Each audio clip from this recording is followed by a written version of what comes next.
Good evening, class.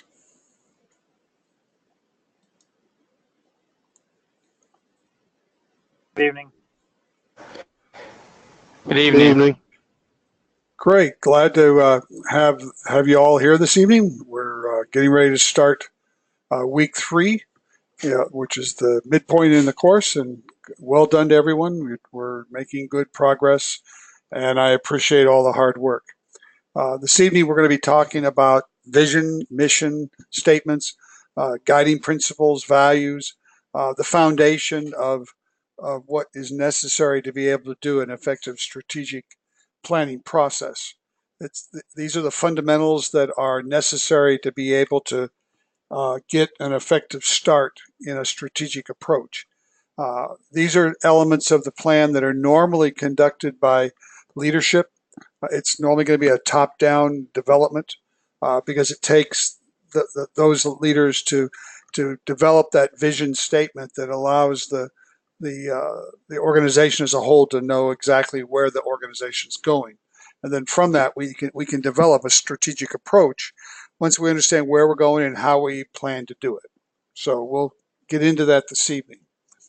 So the soul never thinks without a picture. So for us to be able to critically analyze the company and where the company's going and how we're going to go about doing it, we have to somehow be able to visualize the direction or the goal that we're trying to reach. And so the vision is the soul of the organization, and it's the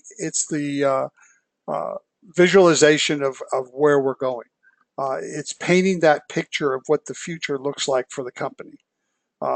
It can be dramatic, it can be routine, but the point is that regardless of what's developed, you have to have something that allows your team to know where they're heading to and when they get there. So that's the purpose of the vision statement in an organization.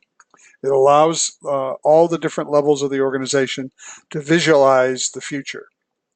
And so in the strategic planning model that we've been looking at over the last 3 weeks, this evening and this week we're going to be focusing on this segment of the process, and it's where the feet meets the road as far as leadership's activities to get ready to do the strategic planning process.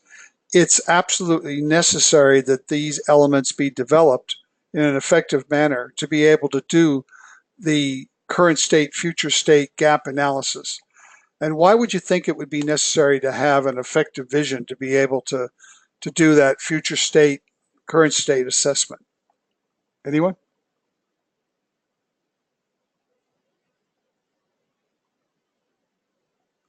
Have a goal to work toward? Okay, so yeah, how do you visualize future state if you don't know where the company's planning to go? So the vision statement is what gives a very high level expectation of what leadership wants the organization to look like in the future. And so then we as management then take that vision and we apply it to our infrastructure, and we come up with that future state assessment, what the company is going to need to look like to achieve that vision and to achieve that mission that the organization has set for it. And then you can do the gap analysis between the two to figure out what the activities are that you need to achieve. So we need that vision to be able to define what that future state's going to look like. Now, leadership and organizations historically have tried to do that future state assessment without a very clear vision. And I'm not going to sit here and try and tell you that you couldn't do that. If leadership has, and if the management team has a pretty good grasp on where they think they want to go, they could do that future state assessment probably with a less effective vision statement. But you're running the gamut and the chance that when you reach that future state goal, that it may not satisfy leadership or the investors or the industry as far as what you've achieved. You may set your goals too low. You may set your goals too easy and not stretch for that future position. So having that vision statement that clearly defines where we're going and why we're going there are critical are a critical success feature, and they allow the management to ensure that those future state assessments are going to happen. So that that's the area that we're gonna deal with this evening and this week. These three collectively become the basis of the organization's identity. So when we ask who are we as an organization, these are the documents, the processes that we normally go to and look at to be able to determine who we are. It describes the purpose today, what it will become or be, and the values that it will be used to govern itself. So the vision tells us where we're going. The mission gives us the objective of how we're going to do it, and the guiding principles and values define the way we're going to do it. What ethical foundation we're going to follow, and so all of this becomes the collective indicators of what the organization's identity is. So when you hire a new employee and you ask who are we? What is this company that I've joined? These are normally the kind of documents that we share with them to give them a vision as to who and what the company is and to show the company identity. From the standpoint of either your BBP or MBP or your own work environment, are the organizations that you're currently exposed to, do they have these type of instruments, and if so, are they effective? Yes, sir. My organization, this is Judith. Mm-hmm. My organization, being an Army, or Uh-huh. right now it's a Coast Guard led organization, and they do have that. That's we have a SharePoint. It's pretty much all over, and we often have town halls where the commander, the admiral, goes over the visions and missions and core values of the organization and so on and so forth. We just had that about a couple of months ago, because we kind of changing our vision and mission set a little bit. Mm-hmm. So in order to bring everybody back, to make sure that they understand we're not veering too much off of our core mission, but it's just we're elevating it to another level. Okay. So we had to go back, bring the team together, and making sure that we understand, we review what we were about, the origin of the unit, and the mission set, and the way forward. Good.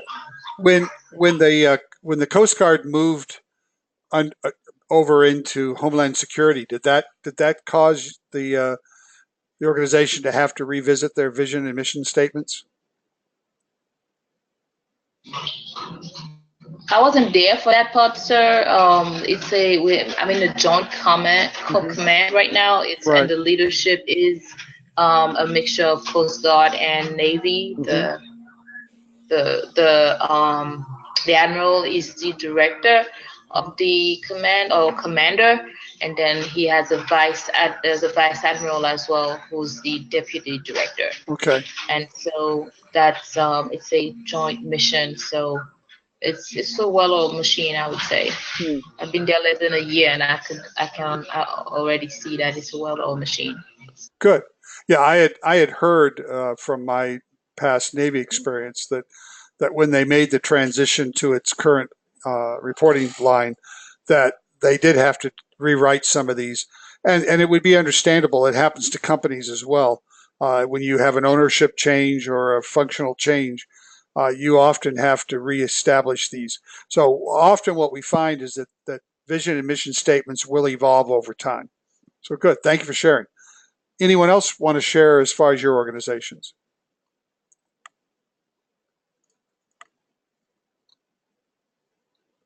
Okay, well, we'll move on. But thanks. All right, so the vision can be like a rope pulling you into the future. So we often see the power of the vision statement as being the driving force that allows an organization to work forward into their future view of themselves, or future uh, expectation of themselves. So we set a focal point, or we set a point in the future that we expect to be our position that we're going to reach at some future point. And then the vision statement becomes kind of like the picture here, the rope of the individual who's then pulling the organization toward that focal point. So in the case of this diagram, we use that vision to be the focal direction of the organization being pulled to that future point that we've decided is going to be where we are in the future. So a vision is very important in allowing the organization to continually reassess itself and ensure that it understands understands where it's going and why it's going there. Successful individuals, both from athletics to executives, successful organizations share one common trait, and that's the power of compelling vision of the future. So one of the things you see with award-winning football teams and athletic teams and companies is that their executives have a clean, clear vision of where they're going and how they're getting there, and they're able to communicate that to their teams or to their organizations, and that allows, through that vision, it allows the organization to cleanly move toward that future expectation. The vision is basically a compass. It can guide you when all other indicators do not seem to be giving you the proper direction. So when banks, history, competitors, industry, technology seems to be giving you confusing signals, if you have a well-established vision, it can help you to guide your steps and to keep yourself moving toward that future point.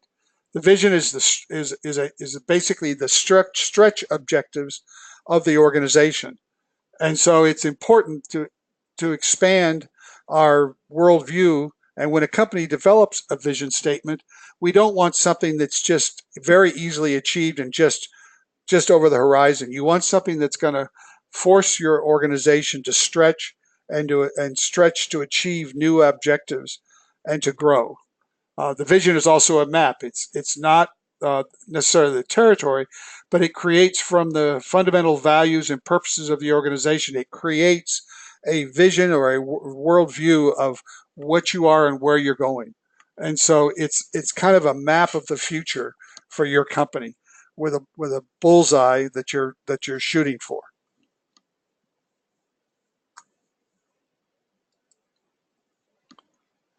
When we look at a vision, we're thinking again in the future, the total outcome of all the organization's efforts over the established period of time. So the vision is going to encapsulate everything the organization's doing that moves the organization forward.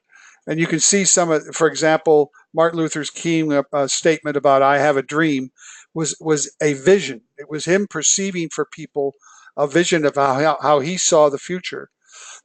Pardon me, and what his expectations were for our society. They normally describe a higher state of existence. They're written normally in the present tense. Pardon me. That which has yet to be achieved. It's something that is going to happen down the road. Pardon me, I'm sorry. So visions are stretch objectives. They're things that we anticipate are going to make the organization better and achieve future objectives. Pardon me. As far as characteristics, these things are visionary. They provide the organization with a definition of what tomorrow looks like. They're forward looking. It's about the future. So a vision statement is not talking about where we've been.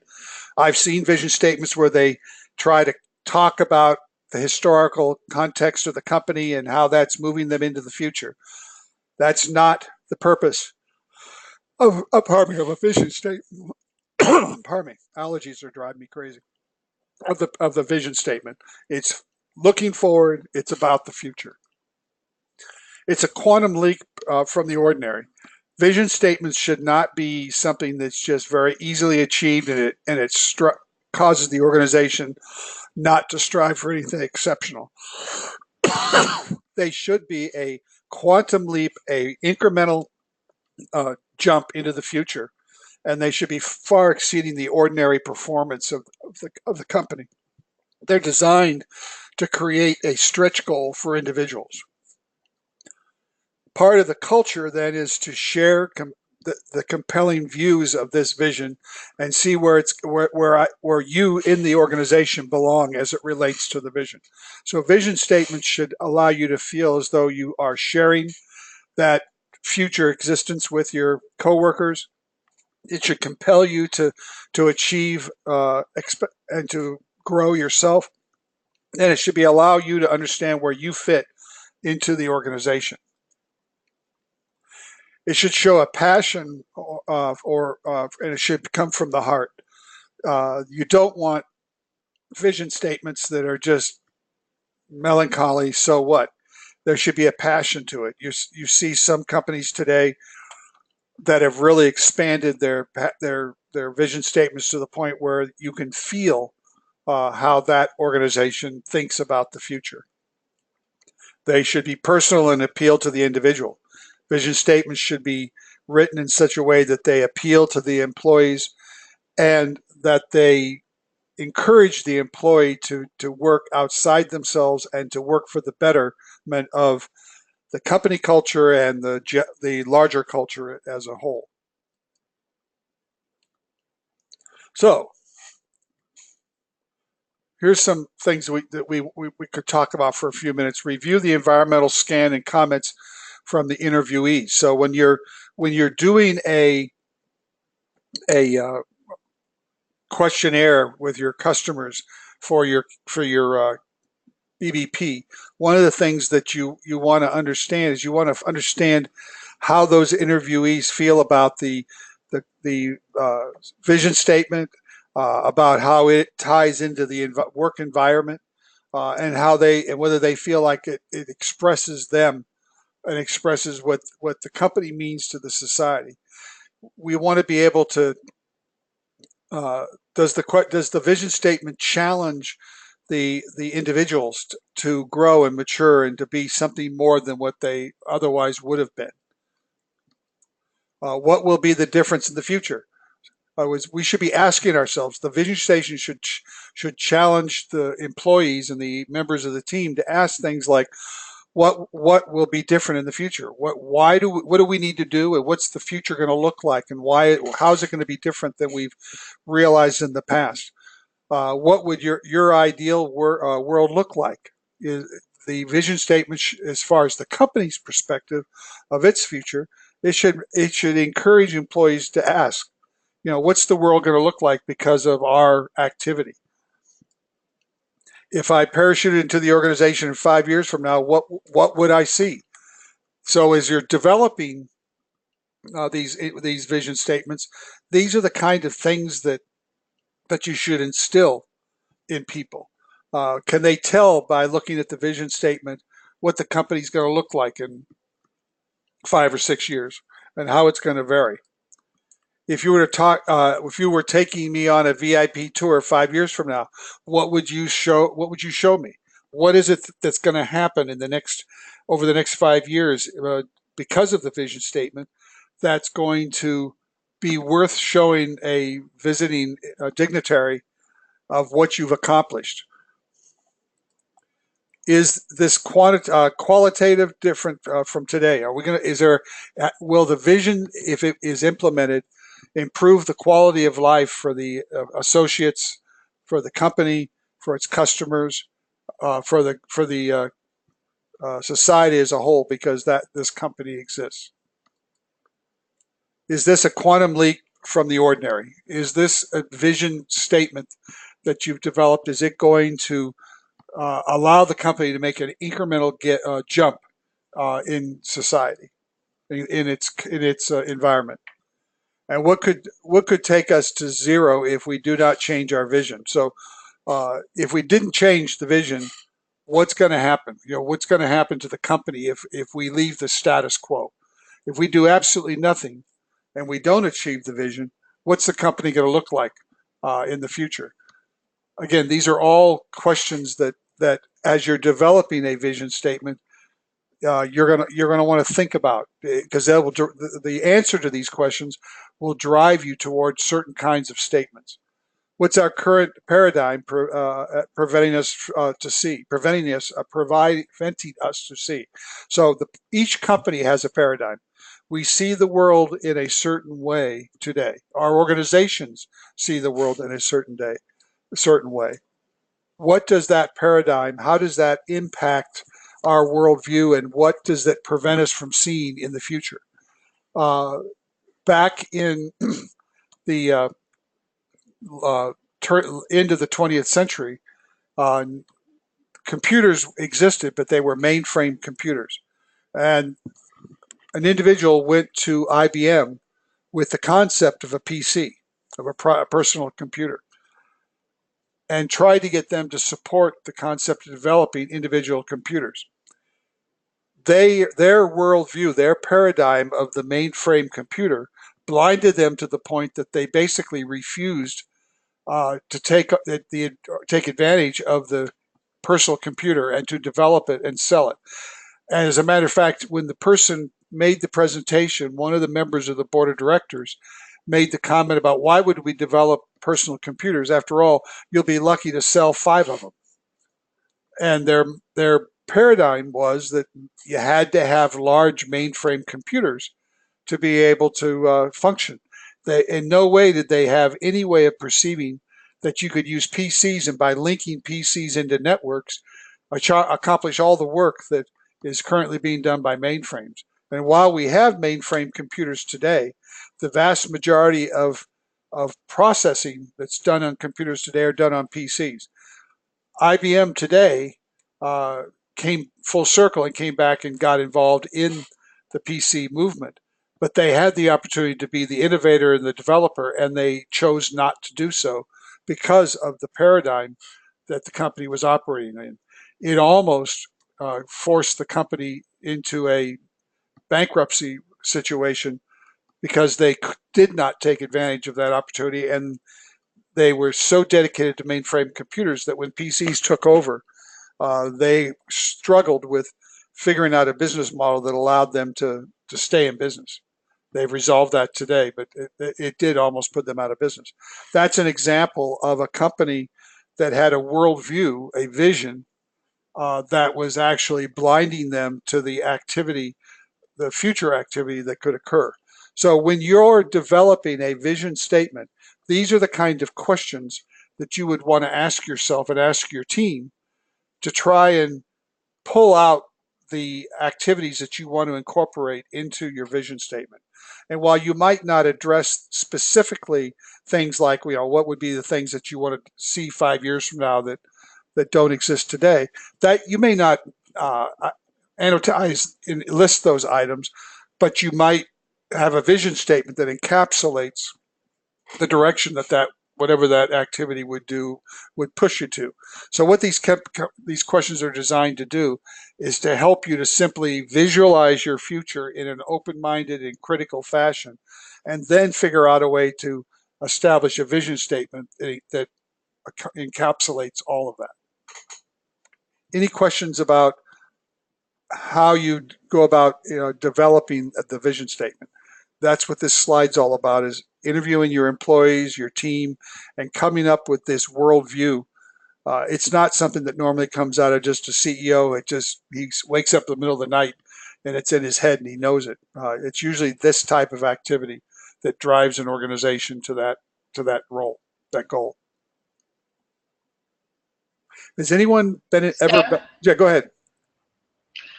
This is Judith again. I just had a question in regards to shaping developing a vision statement. Is that because each command usually comes as I go through different commanders. Mhm. Each commander tends to come up with their own vision statement. Right. And so, is there a specific time frame that should be? I mean, I don't know if it's like we could look at it as being fair for the organization to always shift vision, or is that because as you list all those questions, looking at making assessment of the unit of the organization and talking to the people, interviewing your employees, that would kind of lead each commander or leader to shape their vision statement. Right. No, there's no time frame that you have to do a revision or update a vision statement. I would say that if the vision statements existed for more than 3 or 4 years, you at least need to ask yourself whether or not it's still valid. What happens there's two in a company. The vision statement normally does not change every time a leader is changed. A lot of times in organizations such as the military, the commanding officer is using the vision statement as a way of trying to trigger buy-in from his staff as he becomes the new commander. And it's probably not necessary that it needs to be done every time one comes in, uh, but it is necessary that the commander review the vision statement and decide whether or not it's consistent with the direction he wants the organization to go. Because military commands are so personal, in other words, the commanding officer thinks of the command as his. That's one of the reasons why you see the vision statements often change when commanders come in, because they want it to be represent their personal perspective. Companies, you don't see that happen as frequently. Does that answer your question? Yes, sir. Thank you. Sure. Anyone else have a question or comment as far as has anyone ever been involved in actually working within their company to help develop a vision statement?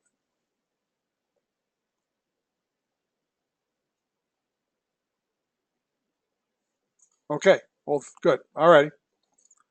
So the textbook tells us that the Jose strategic vision defines important areas of necessary or opportunities for the organization to change and to improve. So that vision statement, from their perspective, is written with the mindset that you evaluate the organization, you look at its its capabilities, you look at what it's doing, where it's going, and then you write the vision statement for the purposes of communicating to the organization where change and improvement should occur.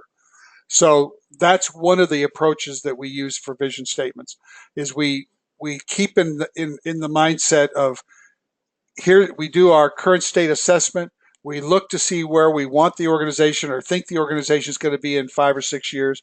And then we write a vision statement that helps to vocalize what it is the organization needs to do to change in order to achieve that future perspective. And so that's why you see vision statements that talk often about change or talk about a culture of change or talk about a willingness to change. Uh, what you're trying to do with this kind of a strategic vision is you're trying to help the organization to embrace the fact that change is inevitable and that we're going to change whether we plan for it or not. So we might as well plan for it and we might as well use the change to achieve positive future direction instead of just reacting to it. So regardless of what your organization or your company or your command is or what they do, no matter what they do, the future is going to be different than it is today. If we exist and simply react to the change that occurs in our work environment or in our culture, and all it is reactive in nature, then we're driven by the change. We have little or no control over that change, and we raise the opportunity for risk because of the fact that we're not addressing the change. So what strategic vision planning does is it accepts the fact that change is going to happen. It's inevitable. There's nothing you can do to avoid change. So if that's the case, then let's use it from a positive perspective. And by having a strategic vision in place that the organization embraces and understands, it allows the organization then to break up that gap analysis into manageable elements and buckets that they can then address from a risk assessment standpoint. And we can develop a risk strategy that allows us to minimize the negative impact of the change and optimize the positive impact of the change. Now, that is not to say that we will never have a negative change take place in the company. That's not realistic. But what we can do is we can design it in such a way that we can control it and we can break it up into manageable pieces so that when the negatives come, we're able to address them and we're able to minimize the negative impact that change may have on the organization. And that is the foundation of why we do strategic planning and why we do a strategic vision, is we're trying to identify for the organization and the group what that change is going to be and minimize the negative impact that change may cause to the organization. Okay,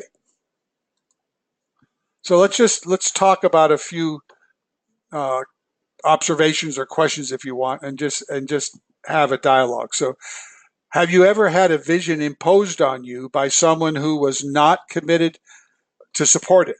And if so, what happened? So, have any of you ever had someone impose upon you a vision or a mission that it was obvious that individual who was imposing on you was not committed to it or didn't support it?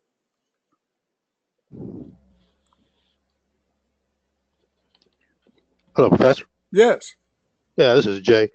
Okay, so in the military, we have, I'm in maintenance, so we deal with all the aircraft, and then we have the other group like finance and people like that. Mm-hmm. We call them nonners.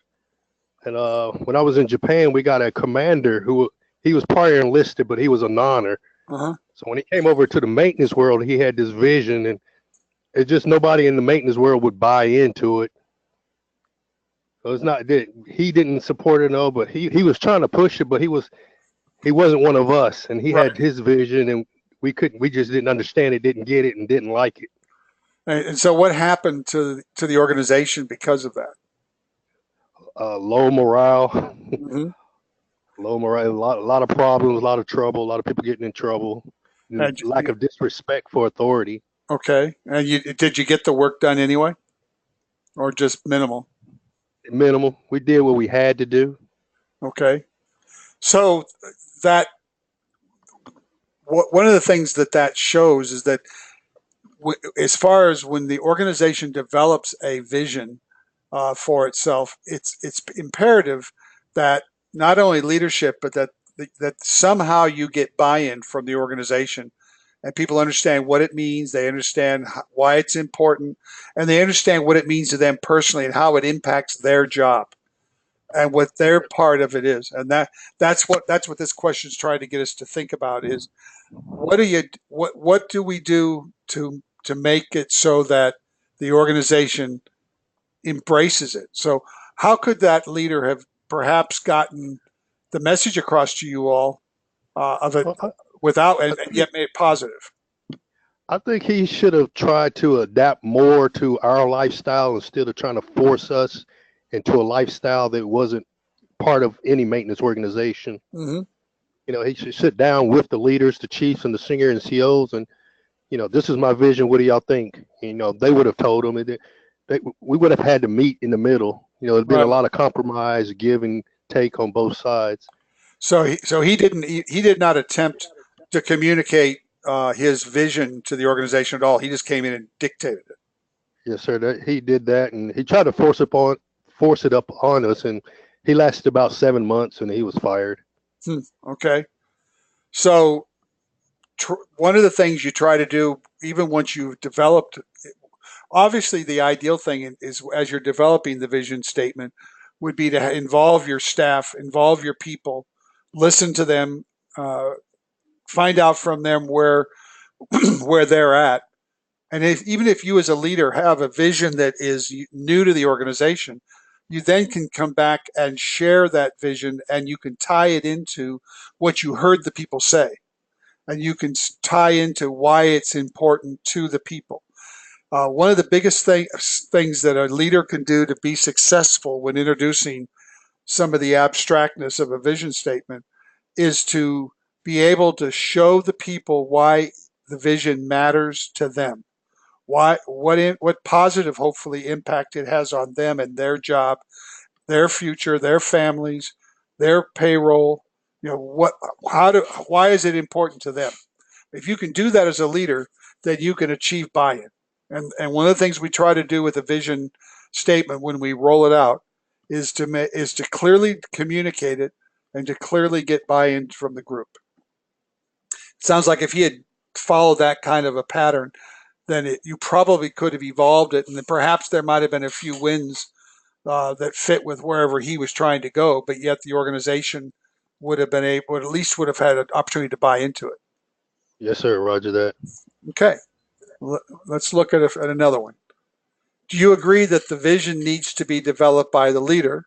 Where else do you think the vision statement could come from? Anyone?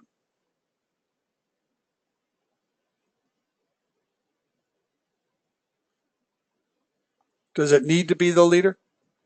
Sir, Yeah, go ahead. Judith, I don't necessarily think that it needs to come from the leader. One of my leaders that I worked for, what he did upon coming into a new unit was to get everybody together. He gathered all the leadership within the organization, and they had an offsite, and they just brainstorm all the ideas. They put together all first off, he asked everybody to come with some ideas of what, from their point of view perspective, what a vision statement should look like, mission statement, vision statement. So once everybody developed theirs, because they have been in the unit for so long, then when they came together, they were able to kind of like piece together all of it was a huge puzzle that they were trying to put together. Right. And yes, there was some buy-in, some little back and forth and so on and so forth, but what came out was a joint vision statement that everybody agreed on. Right. And it was not just him imposing his thoughts on everybody and forcing them to agree with where he wanted to lead the unit, but he listened and he make them part of the decision-making process. Good. So basically, the leader probably had a high-level vision, but he used group empowerment basically to build a vision that the organization embraced because they were part of the development. Is that a fair assessment? Yes, sir. Good. Yes, sir. All right. Anyone else?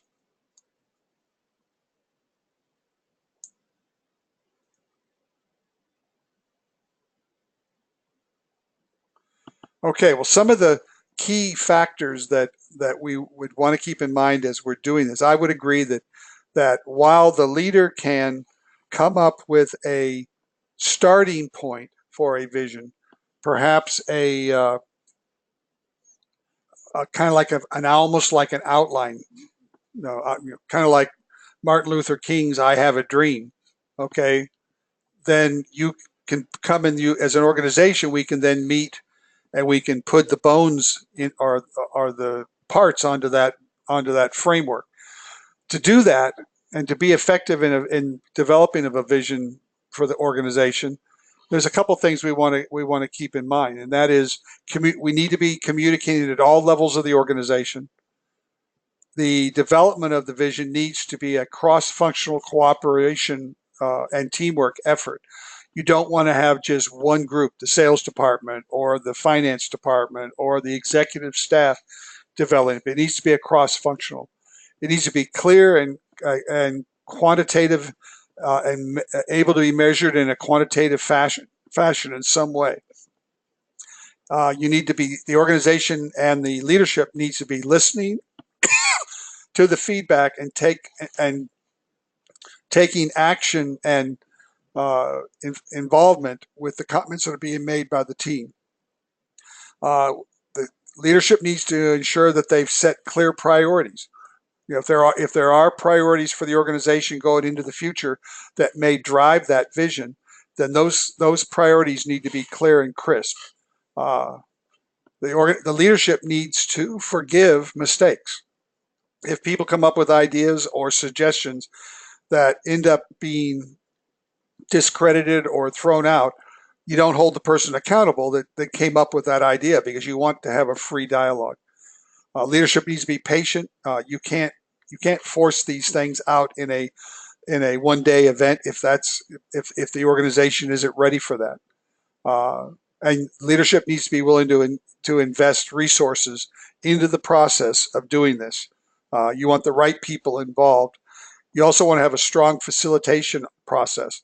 So often these type of meetings are best run by some type of a independent facilitator than by than the leadership of the company, because you want them to be part of it, but you don't want them to stifle the creativity and the communication.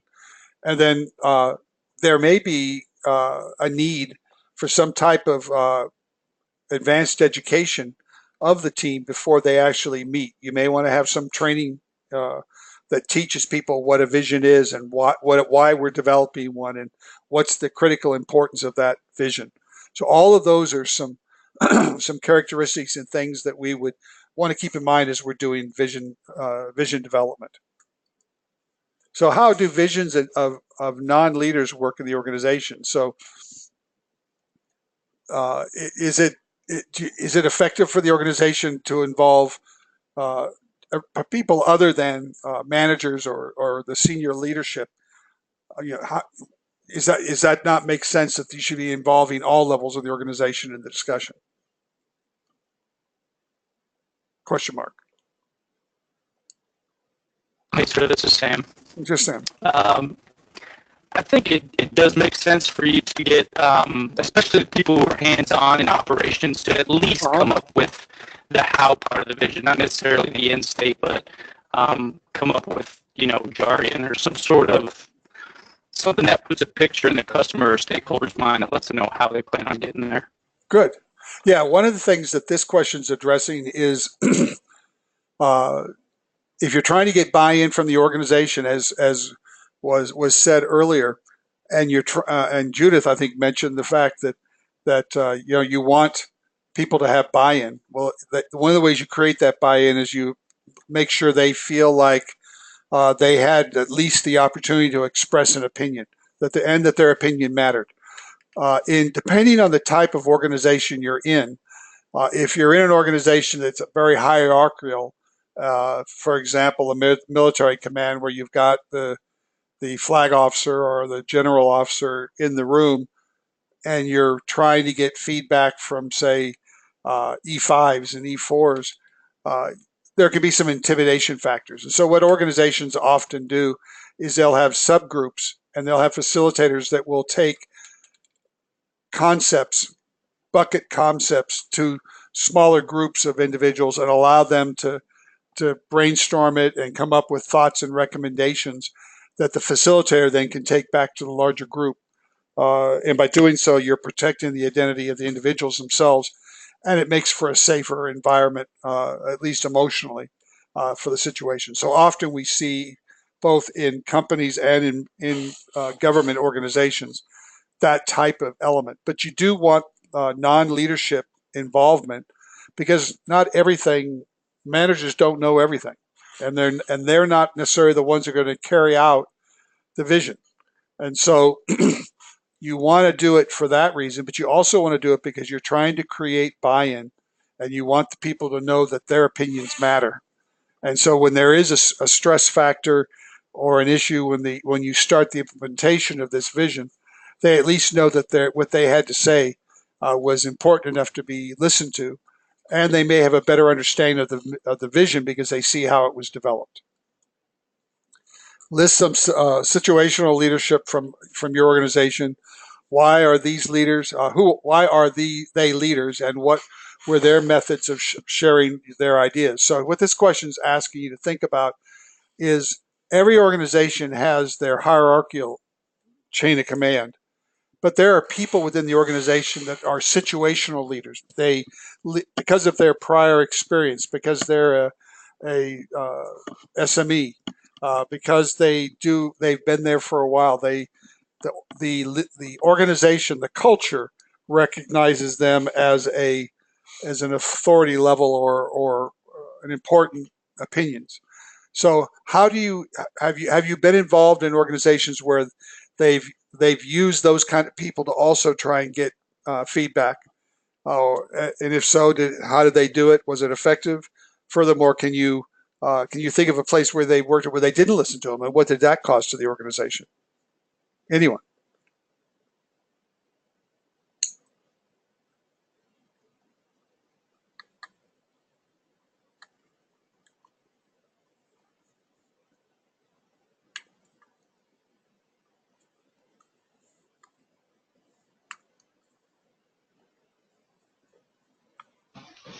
So Yes. I think in my organization we do have some situational leaders. Not so much, they're not on paper leaders, but Sure. because of the fact that they've been in the work for over 10 years, they're the civilians. We call them the subject matter experts because they've been in the problem set for so long.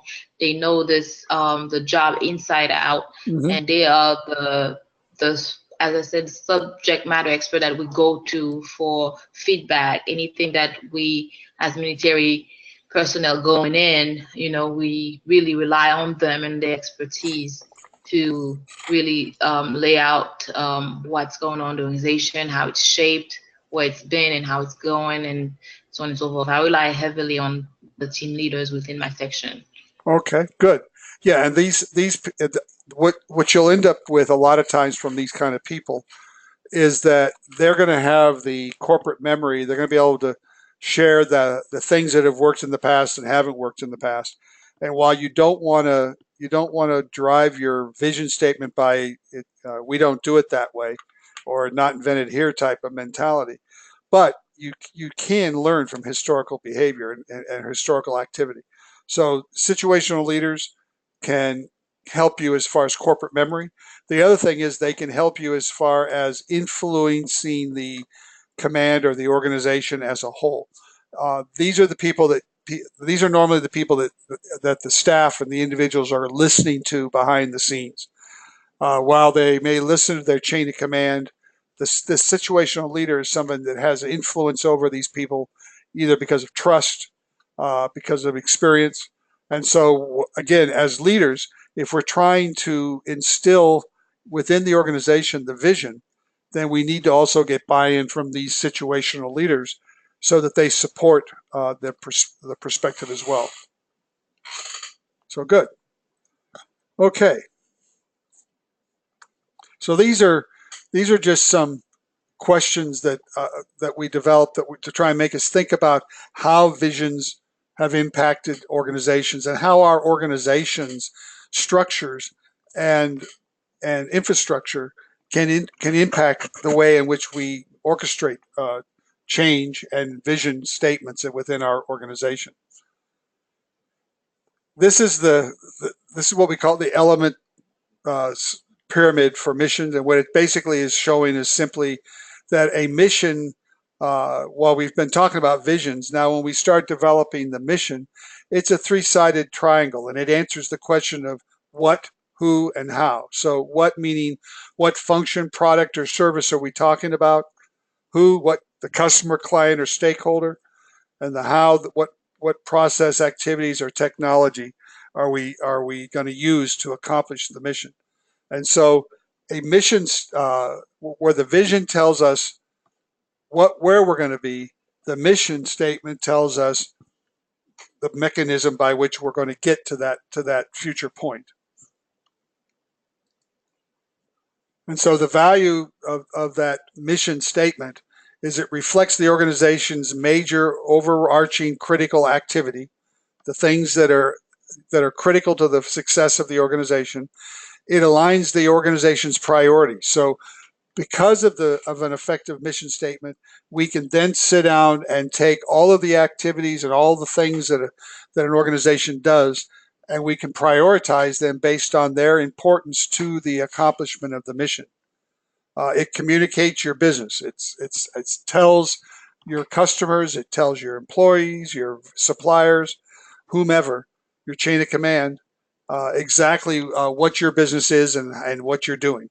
And it defines the area to focus your resources. So because almost no organization has unlimited resources, and all of us could use more, the mission is kind of the goggles that we look through to determine what it is, what priorities we should set with an organization, and how we should apply our limited resources to what activities to get the biggest bang for the buck. And it, again, as this says here on the bottom of the slide, the mission statement defines your reason for being, for existing. So mission development questions that we ask as we're trying to, again, to develop as a team going through the same process. We try to interview our players within our organization and try and find out exactly what environmental activity or feelings they have relative to the mission. You want to gather from the organization what they think the organization's mission is as it relates to the vision you've developed. And then you challenge the organization with a set of questions similar to the ones we did previously to try and pull out what they should be. So sequentially, you're going to develop the vision statement first, and then you're going to develop a mission statement that addresses the accomplishment of the vision. So the kind of questions you're going to ask your organization is, what is the purpose of the organization? It may or may not, in a civilian environment, that can change. Military, that may be something that's predetermined by the structure of your command, but still, it doesn't hurt to ask the questions of what's the purpose of the organization. So you want the team, the employees that are helping you to develop that mission statement. You want to ask them, what's the purpose of our organization? Why do we exist? If there's no justification for why you exist, then are you going to exist long term? That can be true in any type of organization. Who knows your products and services, or who needs your products and services? So that's more applicable to government operations, but it's not uncommon in the military environment as well. You're providing a service to someone, and the question becomes who's gonna use them.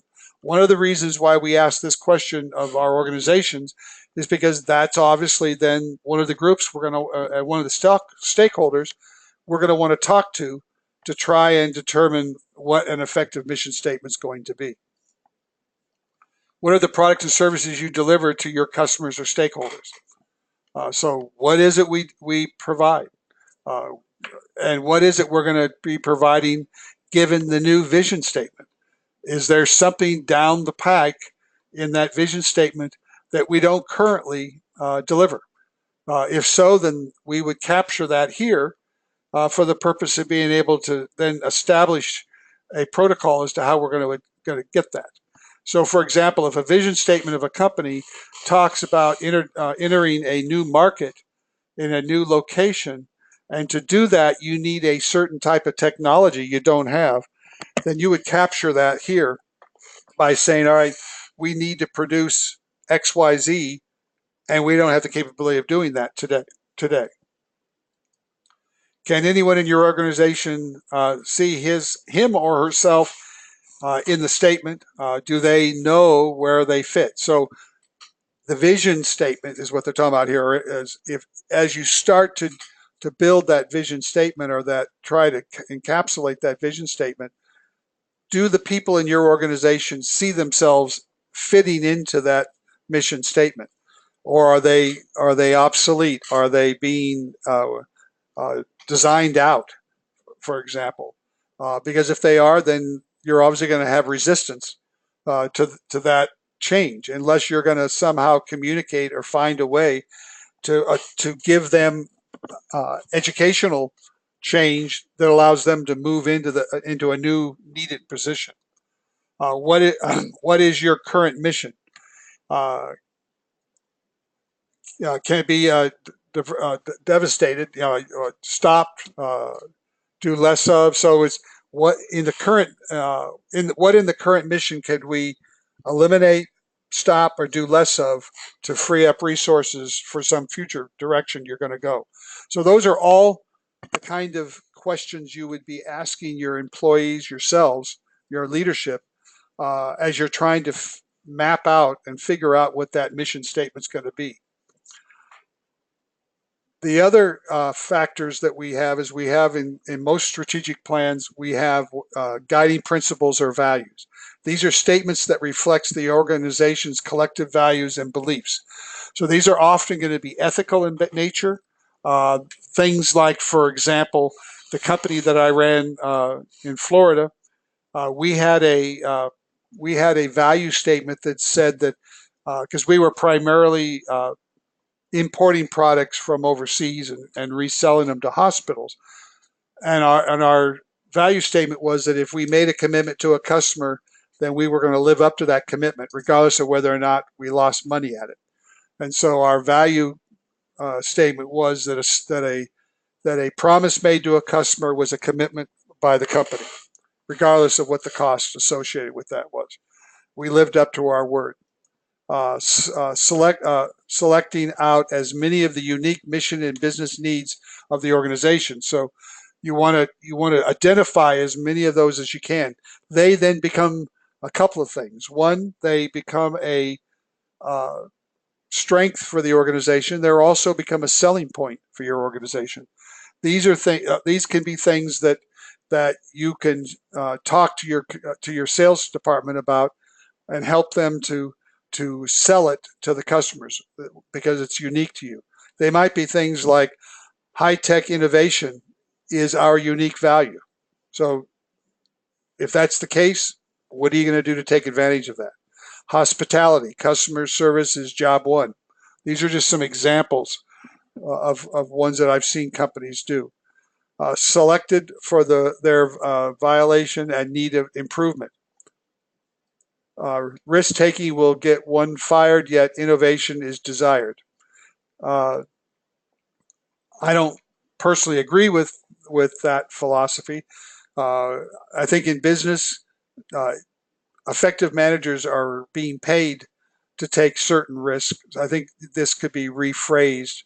It might be inappropriate risk-taking would be one will get one fired, but again, what they're trying to show here is simply that if one violates the principles or the values, there needs to be counteraction, needs to be recourse to that. And here's speaking your mind will get you into trouble. These are again just comments I've seen companies say.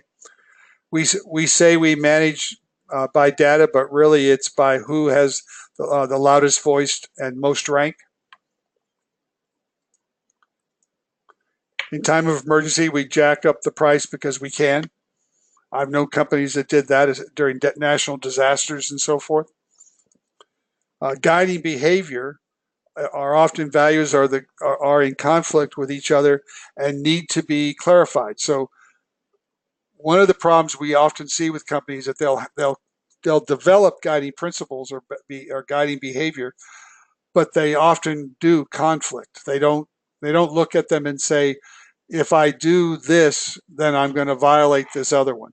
One of the things we need to do when we develop these principles and these behavioral values is ensure that they are consistent and that they do not conflict with any other statements that the company's making.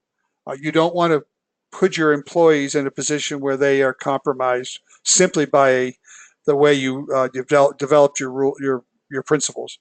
We value our employees' development, but never send them to training due to the customer-driven demands. So this is an example. In other words, the company makes a statement that says we value our employees' development, but then when you look at their practice, because of the needs of their customers and so forth, they never do it.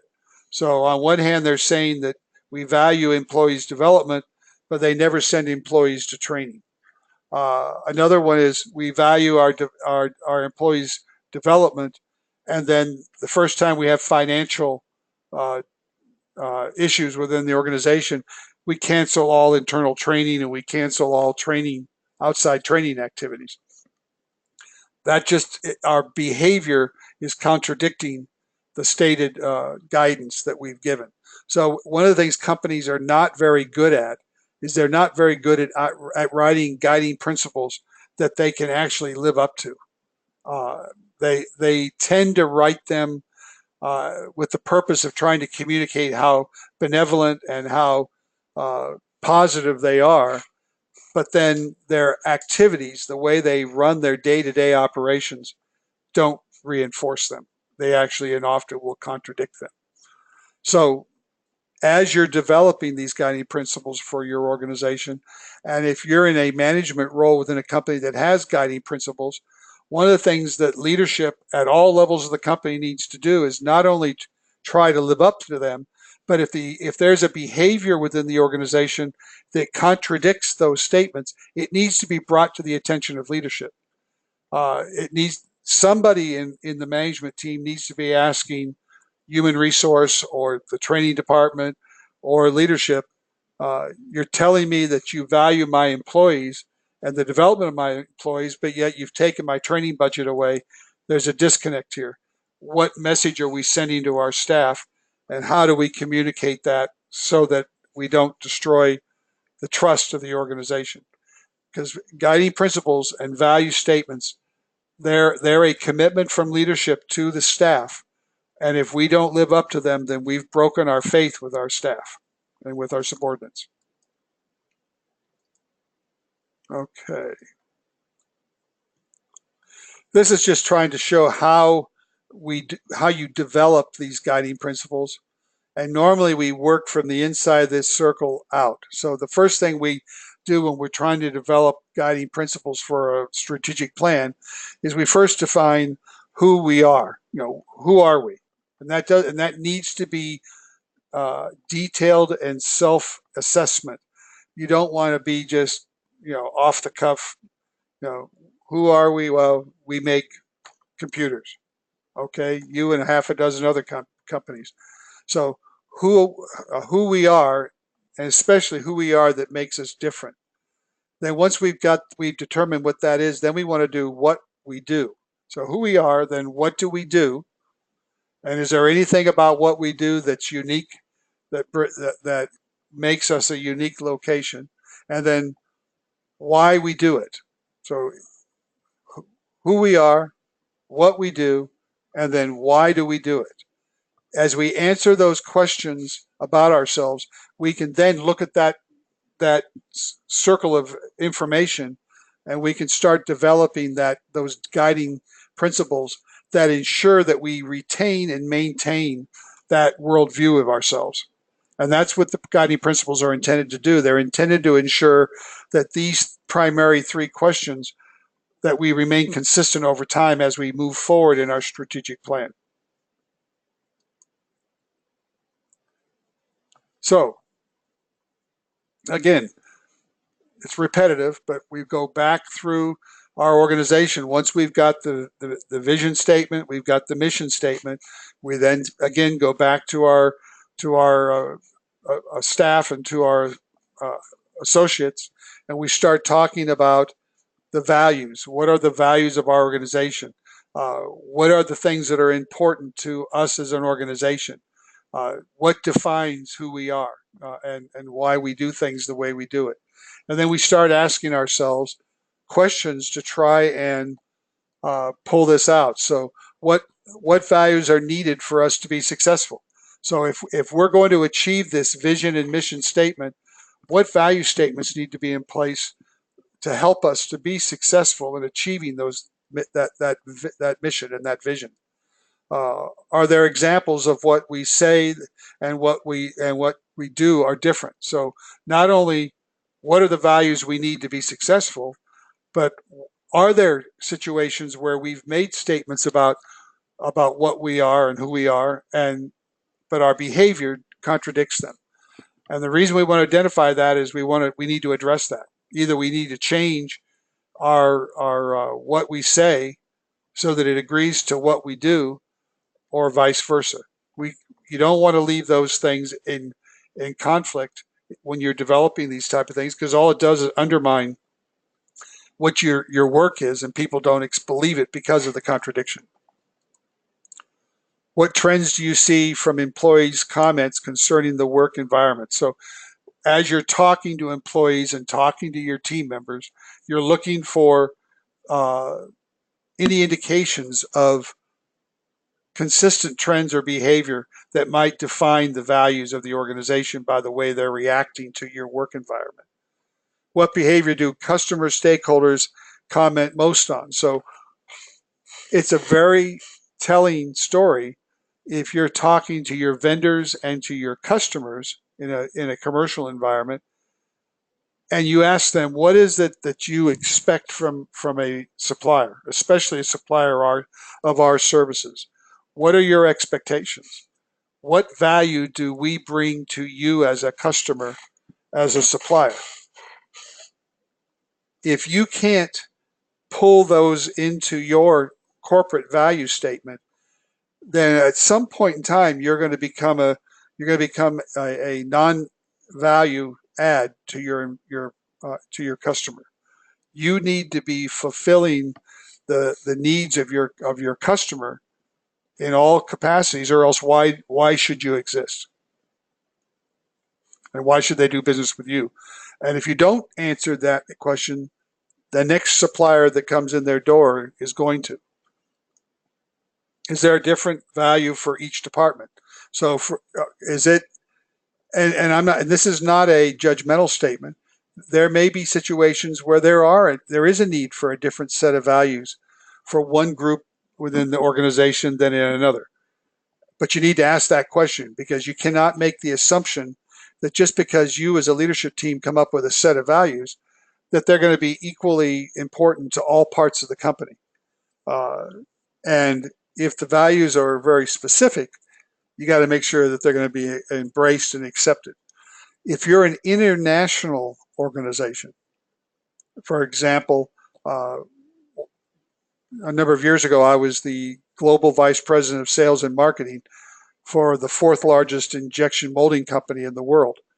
It was a British headquartered and owned company, and I lived in the United States, but I ran all their sales organizations in about 80 different locations around the world. The Brits, the headquarters, had a set of values and value statements that they published as their corporate values. Some of those had a obvious Western view of value, one that may or may not have been as prevalent to some of our associates in other parts of the world. And so that's one of the things that global companies have to be concerned about. When we used to be simply domestic American companies and few companies were overseas, setting a set of values for us was still difficult because different parts of the United States have different worldviews, but it was at least we had a common language, a relatively common culture. Imagine trying to write value statements for a company that has employees that have radically different worldviews, radical different cultures, and radical religious and social foundations. Obviously, it can cause a problem when it comes to dealing with values. So does the organization write values differently for different divisions or different parts of the company? The company I worked for basically had their corporate values, which covered all the companies in England and the United States, but then they had a regional headquarters that had values that covered Asia and the Middle East. The value statements were not necessarily critically different, but the wording and the way they were shared was. And so that's another thing that we have to take into consideration when you're talking about value, is you need to understand the culture you're dealing within.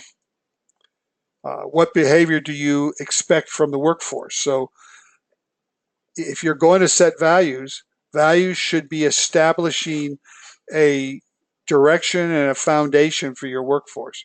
So you need to understand what you're anticipating their behavior should be so that you can ensure that you don't have a disconnect when it comes to your values. And what have been the nature of our lawsuits and investigations? So again, if you're a company that's had a lot of lawsuits and investigations by the federal government or by agencies, then that may give an example of where some of the disconnect occurs, or it may determine your value statement. Microsoft has been sued a number of times and has had a number of federal investigations at them for unfair labor activity, where they were contracting people over long periods of time to do the same work as employees and paying them half as much as they paid the employees and no benefits. They also were sued for having employees working overtime and not paying them for the overtime, telling them their salary when in fact they were probably hourly, and then telling them as salaried employees they don't get paid for overtime. Those kind of activities should make them question their value statements. So here you've got Microsoft, who's trying to show a worldview of their benevolence through their owner's charity foundation, but yet they're being sued by employees because they're being cheated in their paychecks, and there's a disconnect there. And so, is one being done to offset the other, or what? Those are the kind of questions, though, that as a company you would have to ask yourself as you're developing value statements. What is the value-based nature of our employees' complaints and grievances? So, are they filing grievances and complaints? And if so, is it because of some disconnect in our values? The ethical standards are needed for our business and to accomplish our vision. So asking the question, what are the ethical standards that we need to be able to accomplish our objectives, our mission and vision? So these, again, are a set of types of questions we would ask ourselves as we're trying to gather the foundation of the value statements that we are going to have as a company or as an entity. The vision sets the direction by the organizational's values, determine the moral rightness of the direction. So the vision shows where we're heading and how we're going. It gives us the direction. The values determine the moral rightness of the direction that we're traveling. So, okay, so values related to impacts. What are some of the impacts when value-related problems arise in an organization? Value-related issues, violations consume enormous resources. So when we have values as organizations and we do not live up to them and we don't police them and we don't ensure that we're properly following them, we consume a significant amount of resources in defending ourselves, investigating ourselves, punishing ourselves, going to court, whatever. We consume resources that could have otherwise been spent on the mission of the company because we do not properly evaluate and use our value statements. Reputation differences, but items to repair. So it's almost impossible once you create one of these value disconnects. It's very hard to repair the reputation of the company, and it can't help but impact your business. And eventually, corporations don't like to do business with companies that have a bad reputation, and so it can have a negative impact on your business. What are some of the impacts of when values are clearly embraced and well deployed? They enhance hiring and retention.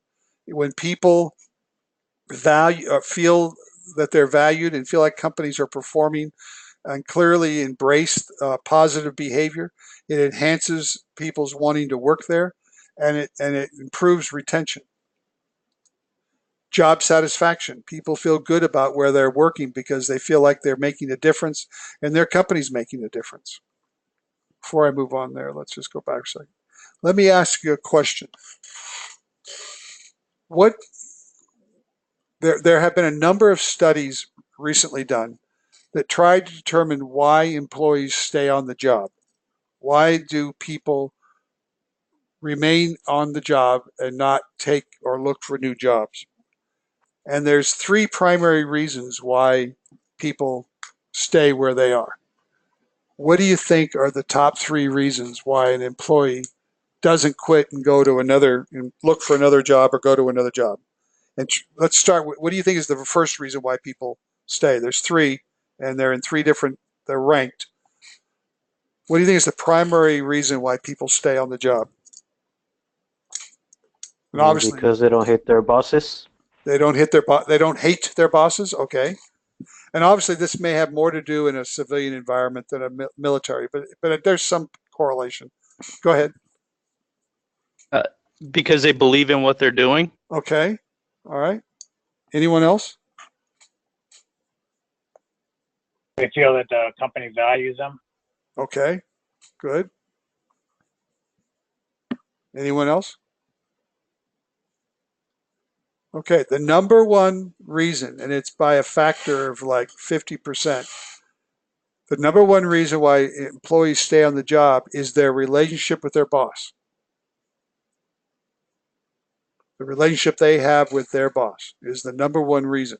So one of the reasons why we study leadership and management, and the reason why we study strategic planning, is to develop a relationship and to develop a culture where people feel valued, and where it's a positive work environment that allows employees to develop a positive relationship with their job, with their boss. What do you think is the number two reason why employees stay on the job? If one is a relationship with your boss, what's the second reason?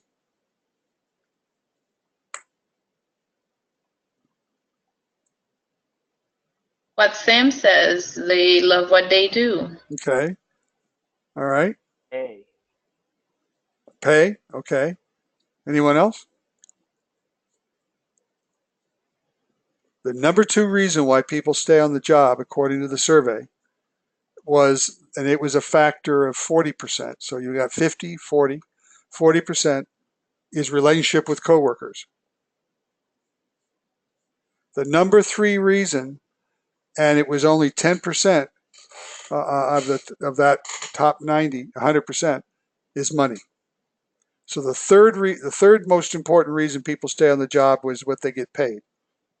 So money is not the number one motivation for retention of employees. Too many companies think that's the primary reason why people stay on the job is good pay. And the study very significantly shows that while people appreciate good pay and they want good pay, it is not the primary motivation. There are even those that believe that pay is simply something that's expected.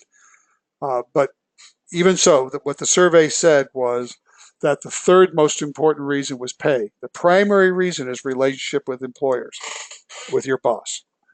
And that if you had a good relationship with your boss, you would tend to stay on your job. I offer that only because it kind of plays in with what we're talking about here, and it's just interesting. So job satisfaction.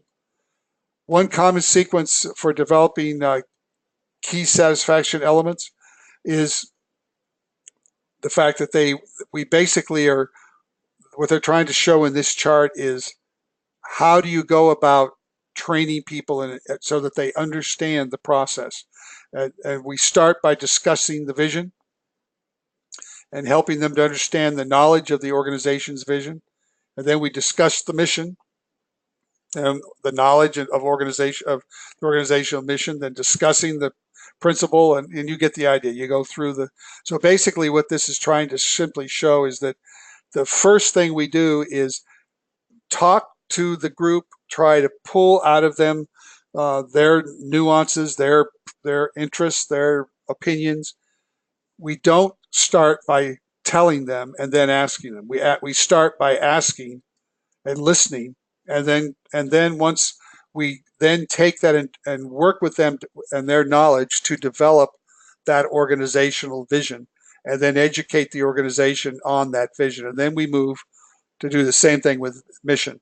So all this chart's trying to reinforce is the fact that it's a give and take throughout the process, and it's something that you want to get buy-in from the organization. You want people to feel that they've had their day in the court. They may or may not always get what they want, and that's fine.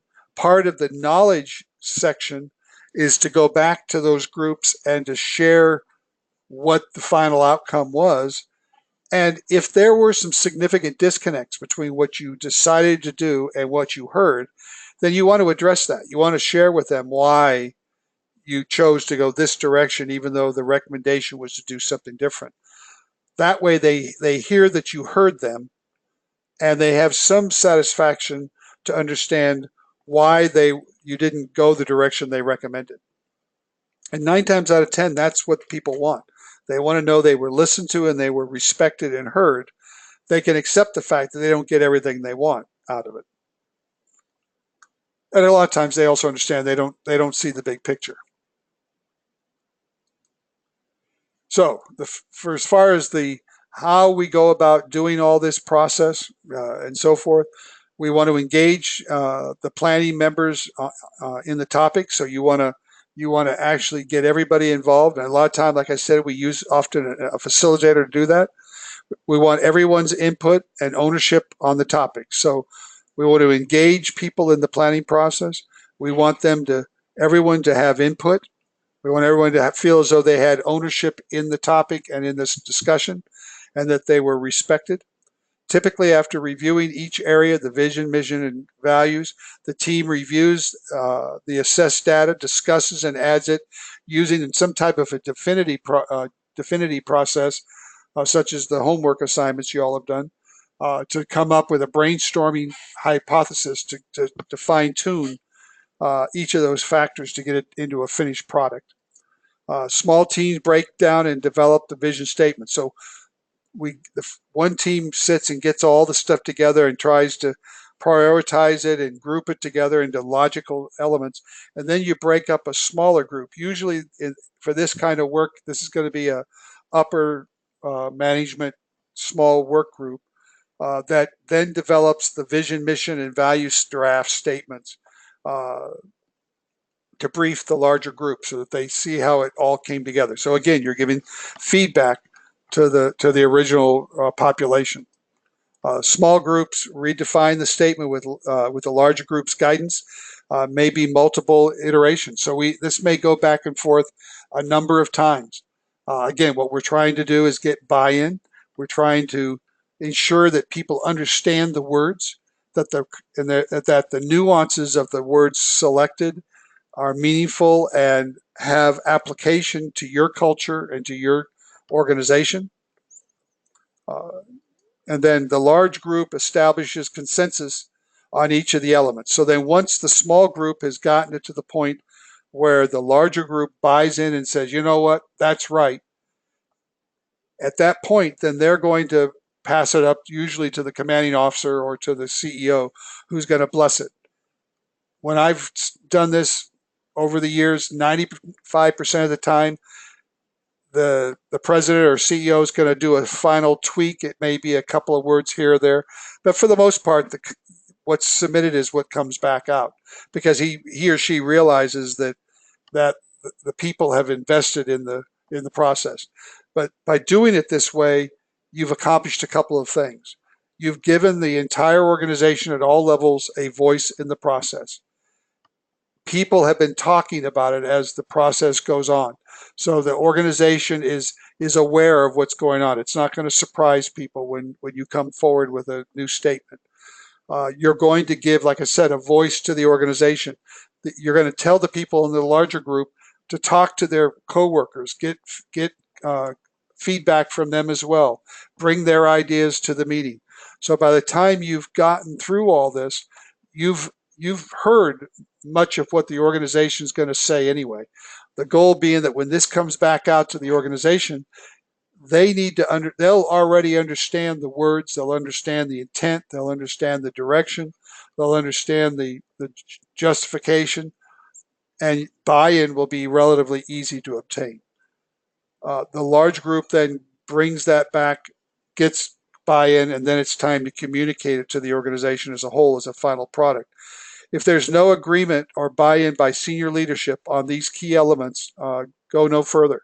So if at that large group, if they get it done and they present to the president or the CEO or the commanding officer, and that person is not willing to buy in and embrace it, by no means do you want to force this to go any further, because all you're going to do is beat up the organization and waste resources. There will be disagreement. There will be gaps in vision. But as a general rule, this process allows people to get to a point of compromise that the organization can run with and live with. Any comments about that process? Or have any of you gone through a process similar to this, even if it wasn't for strategic planning?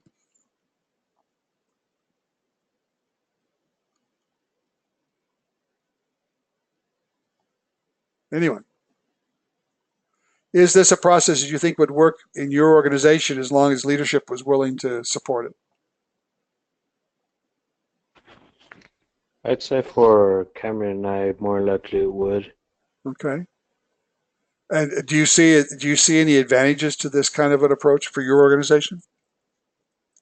I think if it starts off in the smaller groups, they feed off better off the idea. Mm-hmm. And when management sees that, then they're more willing to go with it.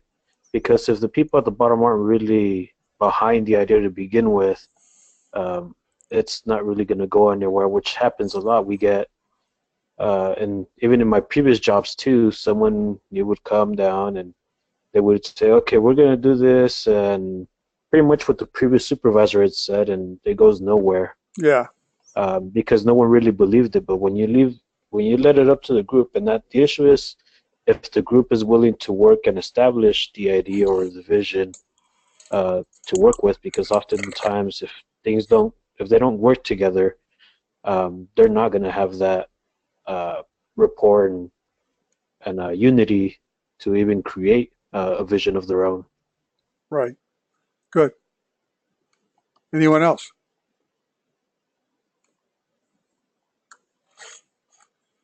Okay. So this evening we've talked about a process, and I think, as you can see, it was a little repetitive, and I apologize for that. But the purpose of this is to simply show you a process. I've used this process for far more than just strategic planning. Anytime you're trying to achieve buy-in from an organization, this is a very effective way to get that buy-in. The amount of time it's going to take will depend on how radical a change you're trying to instill and how much resistance that you receive. And if you receive resistance, it's normally the best way to handle it is to break into these small groups and use the small groups to try and address and overcome the resistance. Because what you don't want to do is just stop. Because if you do, you empower the people that are doing the resistance, and they'll use that as a means to keep things from happening. But as long as we anticipate and know that that's coming, then this is a process that you can use, and a lot of times it'll use peer pressure to get people who are being negative to at least express their feelings. And 9 times out of 10, when I've run up against someone who started out being against or negative toward a certain direction, once they understood it and once they were heard and felt that they were given at least the opportunity to express their concerns, 9 times out of 10, they become one of the stronger supporters because they know they were given the opportunity to be involved. And if they're right, then you I've never been a leader that was afraid to not jump on the bandwagon if someone came up with a better idea. And that's what we need to instill in our organizations. Okay, that's the material that we had for this evening as far as the material presentation. Let me call up the classroom real quick. Looks like it logged me out. And let's make sure we all know where we're at.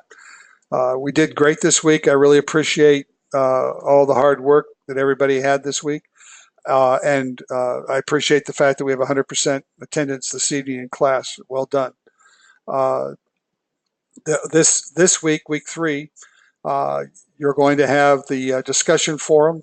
Make sure again that you get in prior to the deadlines so that you get full credit, and make sure you do at least 2 of the peer posts in each of the 2 questions. The team assignment 1, which started last week. 1 team has already submitted and completed that.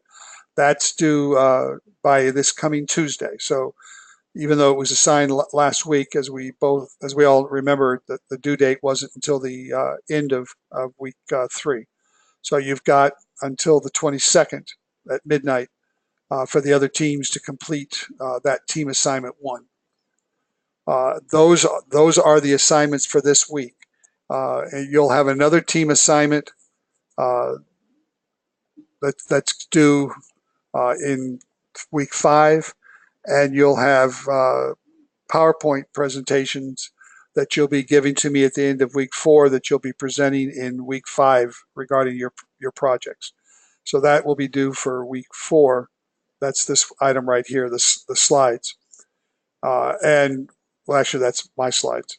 But you'll be providing your PowerPoint presentation that you're going to give in class in week 5 at the end of week 4 so that I can give it. You can use them in week 5. Next week's material will follow right through the syllabus. I don't think there's anything else of any consequence. Is there any questions anyone else has relative to where we're at in the course or the material we've done already in the class? Or any questions that may have come up in class that you wanted to discuss?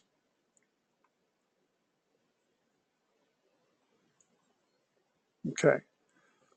What your teams should be doing is, I would encourage you to be meeting not only to do the team assignments, but I would encourage you to look at the material as we're talking about it each week and see how it relates to where you're at in your MVP. And so, for example, if you haven't sat down and strategically mapped out where you see your sponsor organization going, you should be having these type of discussions and using these kind of tools among yourselves as you're moving through the course this 5 weeks. This will give you the thought processes that ensures that you have a solution planned for your project that is strategic and will be accepted by your sponsor at the end of the course.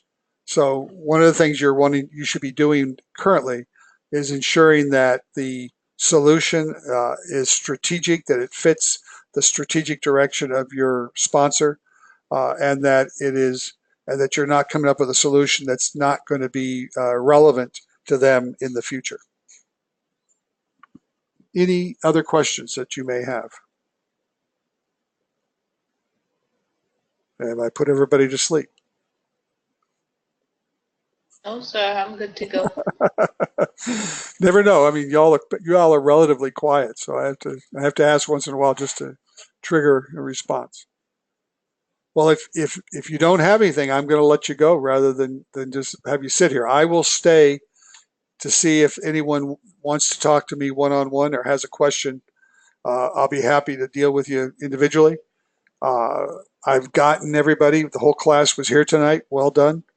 And I'll be in class this week, obviously seeing everyone, and we'll meet again next Wednesday evening for week 4.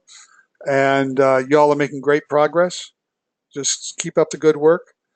And like I said, there's very little homework in this course, and it's designed that way so that you can apply these concepts to your MVP and make sure that you've got a strategic direction going. And that's why we don't make it a heavy homework assignments. Having said that, you're free to go if you don't need anything else, and I will stand by in case any of you want to talk to me. Good night. Good night. Next. Good night.